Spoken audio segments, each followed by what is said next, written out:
1405, December 15th, 2025. Right now marks 1,776 hours of progress on the global horror simulation. Currently, some progress has finally been made on the line of sight system, wherein objects that are not currently within the view of the player object are blocked from having the line of sight effect on the pixels, and so this is done by having a large sphere around the player object and then checking which game objects overlap that sphere, and then after that casting rays to the center of those objects, and then so this allows the player object to indicate if a object is blocked before trying to reveal pixels, and so this allows for the effect to not happen or occur on objects outside of that are obstructed by other objects, and so it seems to be working as expected. One caveat is that the back of the objects, the pixels on the back, are still revealed, though that could probably be fixed by checking the normals of those objects. And another part of this is that it will detect if an object is outside of the range of the sphere. So if it's outside of the radius, this object's center is apparently outside, so the effect won't happen there, which is good, as it allows it to be limited to a certain area, and so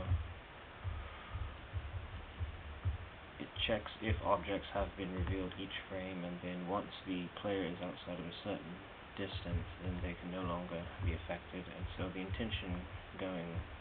forward is to look into combining this with a voxel system. As currently this works for sort of small and medium-sized objects, but for something like the ground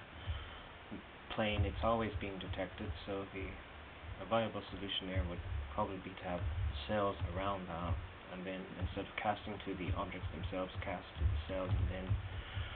for the pixels check which individual cell they overlap, and that would require an octree or some sort of other hierarchy-based system. And so right now it's finally able to obstruct the pixels, which is good because the intention was to make a line of sight or fog of war system that is able to work without requiring the level geometry to be grid based. And so currently it works, and it also still works whenever the view is changed. So as it gets smaller, that sort of area is affected differently, and when it is no longer in view, it disappears, and so we're no longer tracked. And so the whole goal of this was to sort of create a system where if a object needed to be completely obscured, such as a enemy in the distance, and that would require to sort of click the pixels instead of just having them masked, though that hasn't been added to the system yet. The intention going forward is to